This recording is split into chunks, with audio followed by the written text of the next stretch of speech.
Hello every one, സ്വന്തം job അപ്ഡേറ്റിലേക്ക് എല്ലാവർക്കും സ്വാഗതം. ഇന്ന് നമ്മൾ ഡിസ്കസ് ചെയ്യാൻ പോകുന്ന പുതിയ ജോബ് റിക്രൂട്ട്മെന്റ് ISROയുടെ കീഴിൽ വരുന്ന ഒരു ജോബ് റിക്രൂട്ട്മെന്റിനെ പറ്റിയിട്ടാണ്. അപ്പോൾ എന്തായാലും ഡീറ്റെയിൽസ് ഒക്കെ കണ്ട് മനസ്സിലാക്കി ഉറപ്പായിട്ടും ഇതിനെ അപ്ലൈ ചെയ്യാൻ പറ്റുന്നവരാണെങ്കിൽ അപ്ലൈ ചെയ്യാനായിട്ട് ശ്രമിക്കുക. കൂടുതൽ ഡീറ്റെയിൽസോ സംശയങ്ങളോ എന്തെങ്കിലും ഉണ്ടെങ്കിൽ നമ്മുടെ ടെലഗ്രാം ചാനലിൽ ജോയിൻ ചെയ്ത് നിങ്ങൾക്ക് ഡൗട്ട്സ് ചോദിക്കാവുന്നതാണ്. മാത്രമല്ല, ഈ ഒരു പോസ്റ്റ് വന്നിട്ടുള്ളത് നമ്മുടെ ISROയുടെ തന്നെ NRSCയുടെ വിഭാഗത്തിലേക്ക്, അതായത് ഡിപ്പാർട്ട്മെന്റിലേക്കാണ്. NRSC എന്ന് പറയുന്നത് നമ്മുടെ ഹൈദരാബാദ് ബേസ് ചെയ്തിട്ടുള്ള നാഷണൽ റിമോട്ട് സെൻസിങ് സെന്റർ എന്ന് പറയുന്ന സാറ്റലൈറ്റിന്റെ റിമോട്ട് സെൻസിങ് ഒക്കെ ചെയ്യാണ്ട് സയന്റിസ്റ്റ് എഞ്ചിനീയർ പോസ്റ്റിലേക്കാണ് ഇപ്പോൾ വാക്കൻസീസ് വിളിച്ചിട്ടുള്ളത്. അപ്പോൾ അതിന്റെ ഡീറ്റെയിൽസും കാര്യങ്ങളാണ് നമ്മൾ ഈ ഒരു വീഡിയോയിലൂടെ നോട്ട് ചെയ്യാനായിട്ട് പോകുന്നത്. അപ്പോൾ കൃത്യമായിട്ട് കാര്യങ്ങൾ മനസ്സിലാക്കുക. ഇതൊരു സ്പെഷ്യലൈസ്ഡ് വാക്കൻസി ആണ്, എല്ലാവർക്കും അപ്ലൈ ചെയ്യാൻ പറ്റുന്ന ഒരു പോസ്റ്റ് അല്ല. അത് മനസ്സിലാക്കി തന്നെ നിങ്ങൾ എന്ത് ചെയ്യുക, ഇതിലേക്ക് അപ്ലൈ ചെയ്യാനായിട്ട് നോക്കുക. അപ്പോൾ ഫസ്റ്റ് തിങ് എന്ന് പറയുന്നത് NRSCയിലേക്കുള്ള ഇന്ത്യൻ സ്പേസ് റിസർച്ച് ഓർഗനൈസേഷന്റെ കീഴിൽ വരുന്ന ഒരു ഡിപ്പാർട്ട്മെന്റ് ആണ് NRSC. അതിലേക്കുള്ള സയന്റിസ്റ്റ് എഞ്ചിനീയർ വേക്കൻസീസ് ആണ് ഇപ്പോൾ ഫില്ല് ചെയ്യാൻ പോകുന്നത്.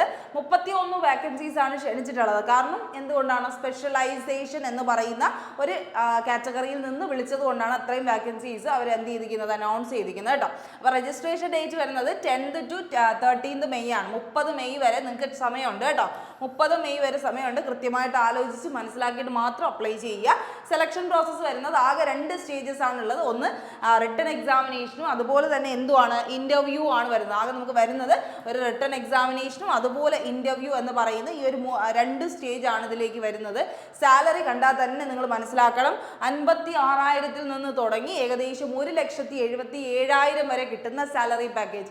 എന്തുകൊണ്ടാണ് ഇത്രയും വാക്കൻസി ആണെങ്കിൽ പോലും ഇങ്ങനെയുള്ള ജോലികൾ നമ്മൾ എടുക്കുന്നതെന്ന് ചോദിച്ചു കഴിഞ്ഞാൽ നിങ്ങൾക്ക് എങ്ങനെയാണ് നമുക്കൊരു ഓപ്പണിംഗ് കിട്ടുന്നത് അല്ലെങ്കിൽ ഒരു ചാൻസ് കിട്ടുന്നതെന്ന് പറയാൻ പറ്റത്തില്ല. അതുകൊണ്ടാണ് എല്ലാ വാക്കൻസികളും നിങ്ങൾക്ക് ഒരു ഏജ് ലിമിറ്റ് വരെ ഇതൊക്കെ അപ്ലൈ ചെയ്യാനും പറ്റത്തുള്ളൂ. ആ ഏജ് ലിമിറ്റിലുള്ള എല്ലാ ജോലികളും നിങ്ങൾ എന്ത് ചെയ്യുക, മാക്സിമം അപ്ലൈ ചെയ്യാനായിട്ട് ശ്രദ്ധിക്കുക. ഓക്കെ, അപ്പോൾ അത് പറ്റുവാണെങ്കിൽ നിങ്ങൾ ഒരു റിട്ടൺ എക്സാമിനേഷനും ഇന്റർവ്യൂ ഒക്കെ ക്വാളിഫൈ ചെയ്യാനുള്ള കോൺഫിഡൻസ് ഉണ്ടെങ്കിൽ ഉറപ്പായിട്ട് നിങ്ങൾക്ക് അപ്ലൈ ചെയ്യാവുന്നതാണ്. ഏകദേശം ഇത്രയും 50,000 പുറത്ത് സാലറി, അത് തന്നെയാണ് വലിയൊരു കാര്യമെന്ന് നിങ്ങൾ മനസ്സിലാക്കിക്കോളാം. അപ്പോൾ കൂടുതൽ ഡീറ്റെയിൽസ് അറിയണമെങ്കിൽ ഒഫീഷ്യൽ വെബ്സൈറ്റ് ആയിട്ടുള്ള www.isro.gov.in എന്ന് പറയുന്ന വെബ്സൈറ്റിൽ കയറിയാൽ മതി. മാത്രമല്ല, ISRO എന്ന് പറയുന്നത് എല്ലാവരും ആഗ്രഹിക്കുന്ന ഒരു സ്വപ്ന ജോലി കിട്ടേണ്ട ഒരു സ്ഥലം തന്നെയാണ്. അതുകൊണ്ടാണ് അത് നമ്മൾ അത്രയും ഡീറ്റെയിൽ ആയിട്ട് പറയാനായിട്ട് ആഗ്രഹിക്കുന്നത് കേട്ടോ. അപ്പോൾ NRSCയുടെ ഡേറ്റ് വരുന്നത് 10th May തൊട്ട് സ്റ്റാർട്ട് ചെയ്ത് ഏകദേശം 30 മെയ് വരെയാണ് നിങ്ങൾക്ക് എല്ലാത്തിൻ്റെയും കാര്യങ്ങൾ ഡീറ്റെയിൽ ആയിട്ട് അത് ചെയ്യാനുള്ളത്. ആപ്ലിക്കേഷൻ ആയാലും ഫീ പേയ്മെന്റ് ആയാലും എല്ലാം ഉള്ളത് ആ ഒരു ടൈമാണ് കേട്ടോ. അപ്പോൾ എത്രയും പെട്ടെന്ന് തന്നെ അത് മനസ്സിലാക്കി ചെയ്യാനായിട്ട് ശ്രദ്ധിക്കുക. ഇനി അടുത്ത പോസ്റ്റ് കോഡുകളുണ്ട്. പോസ്റ്റ് കോഡ് എന്ന് വെച്ചാൽ ആദ്യത്തെ ഒരു 20 to 23 വരെയുള്ള കാറ്റഗറി അനുസരിച്ച് വാക്കൻസീസ് തിരിച്ചിട്ടുണ്ട് ഓരോ കാറ്റഗറി ആയിട്ട്. അപ്പോൾ ഇതിൽ 23, 24 to 26 എന്ന് പറയുന്നത് 18 to 30 വയസ്സ് വരെയുള്ളവർക്ക് അപ്ലൈ ചെയ്യാൻ പറ്റുന്നത്. ഇതെന്ന് പറഞ്ഞു കഴിഞ്ഞാൽ ഒന്ന് സയന്റിസ്റ്റ് എന്ന് പറയുന്ന ഒരു വാക്കൻസി, ഒന്ന് എഞ്ചിനീയർ എന്ന് പറയുന്ന ഒരു വാക്കൻസി ആണെന്ന് തന്നെ മനസ്സിൽ കരുതുക. 20 to 23 എന്ന് പറയുന്നത് ഏകദേശം MSc കഴിഞ്ഞവർക്കുള്ളതാണ്. MSc കഴിഞ്ഞവർക്ക് ഏകദേശം ഈ പറയുന്ന പോലെ എത്ര വയസ്സ് വരെ, 18 to 28 വയസ്സ് വരെ അപ്ലൈ ചെയ്യുക. അതേസമയം 24 to 26 എന്ന് പറയുന്ന കാറ്റഗറിയിൽ വരുന്നവർക്ക് 18 to 30 വയസ്സ്, അതെന്ന് പറഞ്ഞാൽ ശരിക്കും പറഞ്ഞാൽ BTech MTech കഴിഞ്ഞവർക്കുള്ള ഒരു ഓപ്പർച്യൂണിറ്റി ആണെന്ന കാര്യം മനസ്സിലാക്കിക്കൊള്ളാം. അതിവിടെ നിങ്ങൾ ശ്രദ്ധിക്കുമ്പോൾ അറിയാം. ഇവിടെ കണ്ടോ, സയന്റിസ്റ്റ് അല്ലെങ്കിൽ എഞ്ചിനീയർ എന്ന് പറഞ്ഞ ഈ വാക്കൻസിയിലേക്ക് പോസ്റ്റ് കോഡ് 20 പോസ്റ്റ് കോഡ് വെച്ചിട്ടാണ് ഒന്നിലേക്ക് അപ്ലൈ ചെയ്യാൻ പറ്റുള്ളൂ. 20 എന്ന് പറയുന്നത് ഫോറസ്ട്രി ആൻഡ് എക്കോളജി എന്ന് പറയുന്ന യൂണിറ്റിലേക്കാണ് 2 പോസ്റ്റാണ് വിളിച്ചിട്ടുള്ളത്. അതുപോലെ 21 എന്ന് പറയുന്നത് ജിയോ ഇൻഫോർമാറ്റിക്സ് എന്ന് പറയുന്ന ഒരു പോസ്റ്റാണ്. അതിലും 2 വാക്കൻസിയാണ് ഉള്ളത്. 22 എന്ന് പറയുന്ന കാറ്റഗറി ജിയോളജി വാക്കൻസിയാണ്. അപ്പോൾ നിങ്ങളൊന്ന് ശ്രദ്ധിച്ച് നോക്കിയാൽ ഇങ്ങനെയുള്ള ഒരു ഫീൽഡ് എടുക്കുന്നവർ വളരെ റെയർ അല്ലേ. അതുകൊണ്ടാണ് അങ്ങനെ ഒരു വാക്കൻസി പാറ്റേൺ ഉള്ളത്. ജിയോളജിക്ക് 5 വാക്കൻസി ഉണ്ട്. 23 എന്ന് പറയുന്നത് ജിയോ ഫിസിക്സ് എടുത്തവർക്കാണ് 2 വാക്കൻസി വിളിച്ചിട്ടുള്ളത്. 24, 25, 26 ശരിക്കും നമ്മുടെ 30 വയസ്സ് വരെ ഉള്ളവർക്ക് അപ്ലൈ ചെയ്യാൻ പറ്റുന്ന ഒരു പോസ്റ്റാണ്. Urban studies 6 vacancy, water resources 4 vacancy, Jio informatics എന്ന് പറയുന്നതിലേക്ക് വീണ്ടും 10 വാക്കൻസി. അപ്പോൾ അതിൻ്റെ ക്വാളിഫിക്കേഷൻ നമുക്കൊന്ന് നോക്കാം കേട്ടോ. ക്വാളിഫിക്കേഷൻ ഇവിടെ ശ്രദ്ധിക്കുക. നിങ്ങൾ ഫോറസ്ട്രി ആൻഡ് എക്കോളജി എന്ന് പറയുന്ന ഡിപ്പാർട്ട്മെന്റിൽ ആ ഒരു സ്പെഷ്യലൈസേഷനിലേക്കാണ് അപ്ലൈ ചെയ്യാൻ ആഗ്രഹിക്കുന്നതെങ്കിൽ നിങ്ങൾക്ക് എന്തുണ്ടായിരിക്കണം, മാസ്റ്റേഴ്സ് ഉണ്ടായിരിക്കണം. എന്തിലെ, ബോട്ടണി, ഫോറസ്ട്രി അല്ലെങ്കിൽ BSc വിത്ത് എന്ന് വെച്ചാൽ BSc കഴിഞ്ഞിട്ട് MSc എടുത്തവരായിരിക്കണം, മാസ്റ്റേഴ്സ് എടുത്തവരായിരിക്കണം എന്നുള്ളൊരു കാര്യം ഡീറ്റെയിൽ ആയിട്ട് തന്നെ പറയുന്നുണ്ട്. MSc ഇൻ ബോട്ടണി, ഫോറസ്ട്രി അല്ലെങ്കിൽ equivalent with BSc in botany, forestry, ecology. ഇത് പഠിച്ചവരായിരിക്കണം. ഫോറസ്ട്രി ആൻഡ് എക്കോളജി എന്ന് പറയുമ്പോൾ ബോട്ടണി അല്ലെങ്കിൽ ഫോറസ്ട്രി പഠിച്ചവരായിരിക്കണം. സുവോളജിയെ കുറിച്ച് ഇതിനകത്ത് പറയുന്നില്ല, അതുകൊണ്ട് നമുക്കറിയില്ല. അപ്പോൾ forestry or equivalent with BSc in botany, forestry, ecology പഠിച്ചവർക്കാണ് ആ ഒരു ചാൻസ് വരുന്നത്. ഇനി അടുത്ത് ജിയോ ഇൻഫോർമാറ്റിക്സ് എന്ന് പറയുന്നതിലേക്ക് അപ്ലൈ ചെയ്യാൻ താല്പര്യം ഉണ്ടെങ്കിൽ നിങ്ങൾക്ക് MSc ജിയോ ഇൻഫോർമാറ്റിക്സിലോ അല്ലെങ്കിൽ എന്താണ് ഈ ഫിസിക്സ് മാത്സ് പോലെയുള്ള ഇതിൽ BSc ചെയ്തതിന് ശേഷം ഈ ജിയോ ഇൻഫോർമാറ്റിക്സ് എന്ന് പറയുന്നതിൽ മാസ്റ്റേഴ്സ് ചെയ്തവരായിരിക്കണം എന്ന് പറയുന്നുണ്ട്.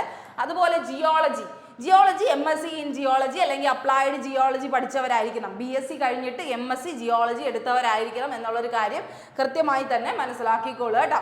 ഇനി അടുത്ത് ജിയോ ഫിസിക്സ് എന്ന് പറയുന്ന സബ്ജക്റ്റിലേക്കും എന്താണ് MSc അല്ലെങ്കിൽ MSc tech in geophysics അല്ലെങ്കിൽ പിന്നെ എന്താണ് നിങ്ങൾ BSc ഫിസിക്സ് മാത്സ് കഴിഞ്ഞതിന് ശേഷം ഫിസിക്സ് മാത്സ് ജിയോളജിയിൽ കഴിഞ്ഞിട്ട് MSc എന്തിലായിരിക്കണം? ജിയോ ഫിസിക്സ് ആയിരിക്കണം. ആ സ്പെഷ്യലൈസേഷൻ ആണ് നിങ്ങൾ ശ്രദ്ധിക്കേണ്ടത്. ഓക്കെ, അപ്പോൾ MSc എടുക്കുന്നത് ഏതിലായിരിക്കണം? ജിയോ ഫിസിക്സിലായിരിക്കണം എന്ന കാര്യം ശ്രദ്ധിക്കുക. അതുപോലെ തന്നെ അർബൻ സ്റ്റഡീസിന്റെ കാര്യം ഇവിടെ പറയുന്നുണ്ട്. അർബൻ സ്റ്റഡീസ് എന്താണ്? എഞ്ചിനീയറിംഗ് വേക്കൻസീസ് ആണ് കേട്ടോ. ഇത് ഇത്രയും എഞ്ചിനീയറിംഗ് ആണ്. കണ്ടോ, മാസ്റ്റേഴ്സ് ഇൻ എഞ്ചിനീയറിംഗ് അല്ലെങ്കിൽ MTech കഴിഞ്ഞവർക്കുള്ളതാണ്. അർബൻ സ്റ്റഡീസ് ആണ് നിങ്ങൾ ആഗ്രഹിക്കുന്നതെങ്കിൽ അർബൻ പ്ലാനിങ് അല്ലെങ്കിൽ റീജിയണൽ പ്ലാനിങ്ങിൽ നിങ്ങൾ മാസ്റ്റേഴ്സ് ചെയ്തവരായിരിക്കണം. വാട്ടർ റിസോഴ്സസ് ആണെങ്കിൽ വാട്ടർ റിസോഴ്സ് എന്ന് പറഞ്ഞ വാക്കൻസിയിൽ എന്താണ് നമ്മുടെ മാസ്റ്റേഴ്സ് ഇൻ എഞ്ചിനീയറിംഗ് അല്ലെങ്കിൽ MTech ഏതിലായിരിക്കണം? സിവിലിലായിരിക്കണം. സിവിലിൽ വാട്ടർ റിസോഴ്സ് ആണെങ്കിൽ സിവിൽ. ഇതൊക്കെ നമ്മൾ അത്യാവശ്യം കേൾക്കാത്ത സാധനങ്ങളാണ്, പക്ഷേ കേൾക്കുന്നതിലെങ്കിലും നിങ്ങൾക്ക് അപ്ലൈ ചെയ്യാൻ പറ്റുമോ എന്നൊന്ന് ശ്രദ്ധിക്കുക കേട്ടോ. അപ്പോൾ സിവിൽ എഞ്ചിനീയറിംഗ് അതായത് water resources, hydrology, soil and water conservation പോലെയുള്ള സ്പെഷ്യലൈസേഷൻ ചെയ്തവർക്കാണ് ആ ഒരു ചാൻസ് പറയുന്നത് കേട്ടോ. ഇനി അടുത്ത അഗ്രികൾച്ചറൽ എഞ്ചിനീയറിംഗ് ചെയ്തവർക്കും ആ ഒരു ചാൻസ് പറയുന്നുണ്ട്. അഗ്രികൾച്ചറൽ എഞ്ചിനീയറിംഗ് ചെയ്തവർക്കും വാക്കൻസി പറയുന്നുണ്ട് കേട്ടോ. ഇനി അടുത്ത് ജിയോ ഇൻഫോർമാറ്റിക്സ് ആണെങ്കിൽ ജിയോ ഇൻഫോർമാറ്റിക്സിന്റെ എഞ്ചിനീയറിംഗ് പാറ്റേൺ ആണെങ്കിൽ മാസ്റ്റേഴ്സ് എന്തിനായിരിക്കണം? റിമോട്ട് സെൻസിങ് ആൻഡ് GIS എന്ന് പറയുന്നതിലായിരിക്കണം, അല്ലെങ്കിൽ എന്താണ് ജിയോ ഇൻഫോർമാറ്റിക്സിലായിരിക്കണം. ഓർ ആർട്ടിഫിഷ്യൽ ഇൻ്റലിജൻസ് AI അല്ലെങ്കിൽ മെഷീൻ ലേണിംഗ് ML ഒക്കെ പഠിച്ചവരാണെങ്കിൽ നിങ്ങൾക്ക് എന്ത് ചെയ്യുക? അപ്ലൈ ചെയ്യാൻ പറ്റും എന്നുള്ളൊരു കാര്യമാണ് പറയുന്നത്. അപ്പോൾ നിങ്ങൾ ശ്രദ്ധിച്ചല്ലോ, 31 വാക്കൻസിയാണ് വിളിച്ചെങ്കിൽ പോലും ഇതേ കാറ്റഗറിയിൽ പെടുന്ന വളരെ റെയർ ആയിട്ടുള്ള ആൾക്കാർ മാത്രമേ കാണുള്ളൂ. അതുകൊണ്ടാണ് അവരങ്ങനെ തന്നെ എന്ത് ചെയ്യുന്നത്? ലിസ്റ്റ് ചെയ്യണേ എന്നുള്ളൊരു കാര്യം മനസ്സിലാക്കുക. അപ്പോൾ ഈ ഒരു ചാൻസ് നിങ്ങൾക്ക് ആർക്കെങ്കിലും ഇങ്ങനെ ഒരു എന്താണ് MScയോ അല്ലെങ്കിൽ എന്താണ് MTech ഉള്ളവരാണെങ്കിൽ ഉറപ്പായിട്ടും അപ്ലൈ ചെയ്യാനായിട്ട് ശ്രദ്ധിക്കുക കേട്ടോ. അതൊന്ന് ശ്രദ്ധിക്കുക. ഇനി അടുത്ത് നിങ്ങളുടെ എക്സാമിൻ്റെ പാറ്റേൺ വരുന്നത് സെലക്ഷൻ പ്രൊസീജിയർ നമ്മൾ പറഞ്ഞു. റിട്ടൺ ടെക്സ്റ്റും അതുപോലെ തന്നെ ഇൻ്റർവ്യൂ ആണ് വരുന്നത്. അത് രണ്ടിനും രണ്ട് കണ്ടീഷനാണ്. അതായത് സയൻറ്റിസ്റ്റിനും സെപ്പറേറ്റ് ഒരു കണ്ടീഷനാണ്. അതുപോലെ 24 to 26 എന്ന് പറയുന്നത് എഞ്ചിനീയറിംഗ് വാക്കൻസിയാണ്. എഞ്ചിനീയറിംഗും ഇതെന്താണ്? സയൻറ്റിസ്റ്റിൻ്റെ വാക്കൻസിയാണ്. അപ്പോൾ അതിൽ നോക്കേണ്ടത് പാർട്ട് A എന്തിനാണ് വരുന്നത്? ഡിസിപ്ലിൻ ആയിട്ടുള്ള എന്താണോ നിങ്ങൾ പഠിച്ചിട്ടുള്ളത് ആ സംഭവമായിരിക്കും വരുന്നത്. ഇപ്പോൾ MScയുടെ എന്താണോ എടുത്തിട്ടുള്ളത് ആ MScയുടെ ക്വസ്റ്റ്യൻസ് ആയിരിക്കും വരുന്നത്.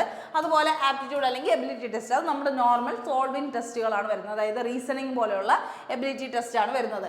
ഡിസിപ്ലിനിൽ നിന്നാണ് 80 ചോദ്യങ്ങൾ ചോദിക്കുന്നത്. 80 ക്വസ്റ്റ്യൻസ് 80 മാർക്കിന് ചോദിക്കുന്നത്. അതിന് എത്ര മണിക്കൂറുണ്ട്? 90 മിനിറ്റ് ആണ് വരുന്നത്. 1.5 മണിക്കൂറാണ് വരുന്നത്. അതുപോലെ റീസണിങ്ങിനാണെങ്കിൽ 15 ക്വസ്റ്റ്യൻസ് 20 മാർക്കിനാന്ന് പറഞ്ഞാൽ അതിന് എത്രയാണ്? അരമണിക്കൂറാണ്. അങ്ങനെ ആകെ മൊത്തം 100 മിനിറ്റ് ആണ് നിങ്ങളുടെ എക്സാം നടക്കുന്നത്. 100 ക്വസ്റ്റ്യൻസ് 100 മിനിറ്റ് ആണ്. ഈ 100 ക്വസ്റ്റ്യൻസിൽ 100 മാർക്കാണ് നിങ്ങൾക്ക് വരുന്നത് കേട്ടോ. 100 മാർക്കിൽ ഏകദേശം 50 മിനിമം ക്വാളിഫയിങ് മാർക്സ് നിങ്ങൾക്ക് ഉണ്ടായിരിക്കണം. മിനിമം എന്ന് പറയുന്നത് 50 മാർക്കാണ് കേട്ടോ. മിനിമം 50 മാർക്കാണ്. പക്ഷെ അതിൽ കൂടുതൽ വാങ്ങുന്നവരായിരിക്കും എന്ത് ചെയ്യുന്നത്? ലിസ്റ്റിൽ ഓട്ടോമാറ്റിക്കലി കയറുന്നത്.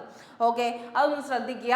അപ്പോൾ 50 മാർക്കിൽ കൂടുതൽ കിട്ടുമോ എന്നുള്ളൊരു കാര്യം നിങ്ങൾ ശ്രദ്ധിക്കുക. അപ്പോൾ ഇങ്ങനത്തെ കുറേ ഓപ്പർച്യൂണിറ്റീസ് വരുമ്പോൾ നിങ്ങൾ ശ്രദ്ധിക്കുക. അതിനനുസരിച്ച് നിങ്ങൾ പഠിച്ചാൽ മാത്രമേ ഇങ്ങനെയുള്ളൊരു ജോലി കിട്ടുകയുള്ളൂ എന്ന കാര്യം മനസ്സിലാക്കുക. ഇനി എഞ്ചിനീയറിംഗ്, സിവിൽ എഞ്ചിനീയറിംഗ് എന്നൊക്കെ പറഞ്ഞാൽ ആ ഒരു എഞ്ചിനീയറിംഗ് പാറ്റേൺ ആണെങ്കിൽ പാർട്ട് Aയിൽ എന്തുണ്ട്?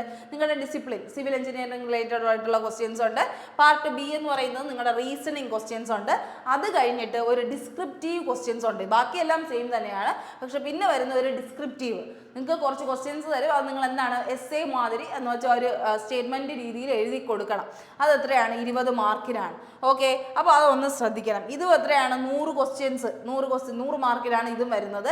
മറ്റെന്താണ്? ഡിസിപ്ലിൻ 60 മാർക്ക്, അതുപോലെ റീസണിങ് 20 മാർക്ക്, അതുപോലെ ഡിസ്ക്രിപ്റ്റീവ് ക്വസ്റ്റ്യൻസിന് 20 മാർക്ക്. അങ്ങനെ ആകെ മൊത്തം 100 മാർക്കാണ് അവിടെയും വരുന്നത് കേട്ടോ. അപ്പോൾ അത്രയും നല്ല കോമ്പറ്റീഷൻ ഒന്നും കാണാത്ത ഒരു എക്സാമിനേഷനാണ്. പക്ഷേ നമ്മൾ അത്യാവശ്യം പഠിക്കുന്നുണ്ട്. ഉറപ്പായിട്ട് നിങ്ങൾ ഈ ഒരു ക്വസ്റ്റ്യൻസ് ഒക്കെ കൃത്യമായി ചെയ്ത് പോകുന്നുണ്ടെങ്കിൽ നിങ്ങൾക്ക് കൊണ്ട് സാധിക്കുന്ന ഒരു ജോലി തന്നെയാണ് ഏതെന്ന് പറയുന്നത് ഈ ISR NRSC എന്ന് പറയുന്ന ഇത്രയും സാലറി തരുന്നത് കൊണ്ടെങ്കിലും നിങ്ങൾ മനസ്സിലാക്കുക ആ ഒരു ജോലിയുടെ ഇമ്പോർട്ടൻസ് എത്രത്തോളം ആണെന്നുള്ളൊരു കാര്യം.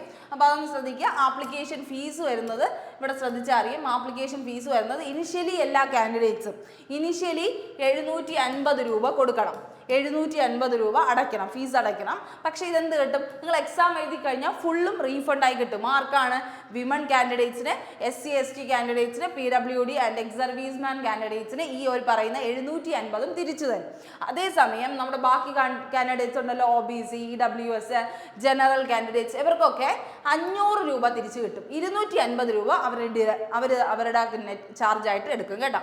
അപ്പോൾ ആ ഒരു കാര്യം മനസ്സിലാക്കുക. ആദ്യം അടയ്ക്കുമ്പോൾ എല്ലാവരും 750 അടയ്ക്കണം. അത് കഴിഞ്ഞ് നിങ്ങൾ എക്സാം കഴിഞ്ഞ് വരുമ്പോൾ നിങ്ങൾക്ക് 750 രൂപ ഫുള്ളി റീഫണ്ട് ചെയ്യുന്നത് SC ST PWD വിമൺ കാൻഡിഡേറ്റ്സിനും, ബാക്കി 500 രൂപ റീഫണ്ട് ചെയ്യുന്നത് ജനറൽ OBC കാൻഡിഡേറ്റ്സ് അല്ലെങ്കിൽ EWS കാൻഡിഡേറ്റ്സ് ആണെന്ന് ജസ്റ്റ് ഒന്ന് മനസ്സിലാക്കിക്കൊള്ളാം. അപ്പോൾ ഇത്രയും ഡീറ്റെയിലിംഗ് ആണ് അതിൽ പറയാനുള്ളത്. കൂടുതൽ വേറെ ഒരു ഡീറ്റെയിൽസും ഇല്ല. നിങ്ങളുടെ ആപ്ലിക്കേഷൻ ഫീസ്, ഡേറ്റ്, കാര്യങ്ങളെല്ലാം പറഞ്ഞു, എഡ്യൂക്കേഷണൽ ക്വാളിഫിക്കേഷൻ പറഞ്ഞു.